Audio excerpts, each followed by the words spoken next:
नमस्ते सगळ्यांना. बघा मी शीतल, माझ्या चॅनलमध्ये तुमचं अगदी मनापासून स्वागत आहे. तर बघा इकडे वेपर सकाळचे बनवलेले एवढे वाळलेत आणि वाजलेत संध्याकाळच्या 7 वाजून गेलेत आणि लाईट गेली आमच्यातली. तर मेणबत्ती लावले बघा, दिवाही लावला देवाला आणि इकडं कणस ठेवले शिजवायला. जास्त झालीत म्हणून ही काढले. तर आता वेपर्स तळायचे, शंभूला खायचे. बघूया कसं काय होते ती. अंधारामुळे काय म्हणजे शूट घेता येईना व्यवस्थित. तर हे आता तेलाला आता हे झालंय, जास्त ताव आलाय तर चांगली अशी फुगते ती वेपर्स. कांडगी बाळा घेतलं प्लास्टिक घेऊ.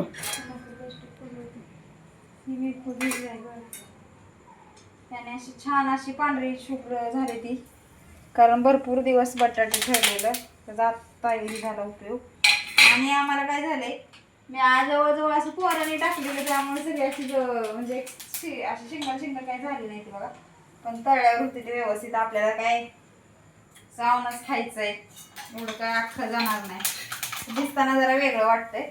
झालं का नाही तुमचं काम वगैरे सांगा, चहा ही स्वयंपाक. तर स्वयंपाक बनवायचा आहे, लाईट नाही त्यामुळे बसले निवांत. तर म्हणलं आता शंभूला श्रावणाला खायचं आहे वेपर्स, तर चला म्हणलं तळू. तर छान असं बनतंय बघा. आता अंदाजचं जरा मला हे थोडंही झाले, थोडंफार दिसत नाही कसं तळलंय का नाही. तर मोठं असं फुगते छानपैकी. ते शंभू बाहेर येते, इकडं दूध तापतंय. श्राव बसली बघा इकडं अभ्यासाला आणि आमचा शंभू धरलाय मोबाईल. व्हिडिओ काढतोय आमचा शिवराज. आणि शिवराज पण जाणार आहे यात्रा झाल्यावर. आता अजून एक 8 दिवस आहे, शनिवारपर्यंत आहे ना शंभू.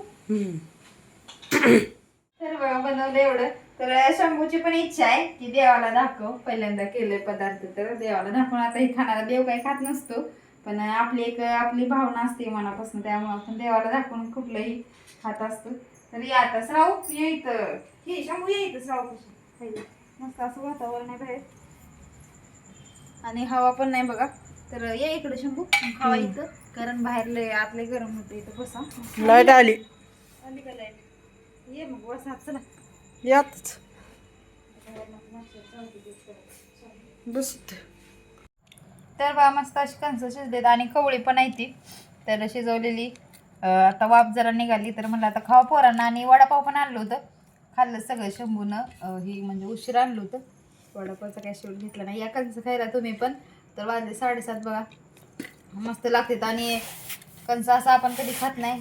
भरपूर असं कणसात ना आपल्या शरीराला मिळते. तर बघा मस्त असा दळ कांदा केलाय आज संध्याकाळच्या जेवणाला. तर डाळ भिजत घातली मटकीची, कांदा टोमॅटो वगैरे टाकून अशी डाळ घातली, शिजते चालू आहे. इकडं आहेत आपले कणस, अजून ह्यांना खायचे त्यामुळे तर अजून गरम आहे ती. इकडं तवा ठेवलाय बघा भाकरीला. इकडं शिल्लक राहील तेवढी कणस आणि 2 भाकरी ज्वारीच्या बनवायच्यात. हां, जे की डबा द्यायचा आहे. आम्ही आमच्या चपात्या आहेत सकाळच्या शिल्लक, त्यामुळं बघा डबा भरल्या चपातीचा. आणि मकाची पण भाकरी आहे महत्त्वाची, त्यामुळं तर फक्त गरम 2 ज्वारीच्या भाकरी करायच्या, ती डबा द्यायचा आहे बघा, त्यामुळं डब्यासाठी. तर ज्वारीचं पीठ आहे. इकडे समोर दादा राहतात ना ह्या बंगल्यामध्ये, ह्यांना डबा द्यायचा आहे, कारण ह्यांच्या काकू गेलेत गावाला. तर 1 महिनाभरासाठी मेसच आहे असं समजायचं. त्यामुळं मग आता त्यांच्यासाठी गरम 2 भाकरी ज्वारीच्या बनवायच्या आणि भाजी आणि आपलं 1-2-1.5 भाकरीलाही झाली. तर असं आता मग पटकन स्वयंपाक बनवून घेते बघा.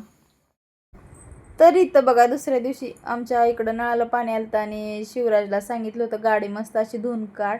तर शॅम्पूनं वगैरे त्यानं गाडी धुवून काढली आणि बघा त्याचं शूट घेतले, त्यानं कसं काढले की गाडी कशी धुतली दाखवायसाठी. तर मस्त अशी चकाचक गाडी केली बघा त्यानं. चला बाय.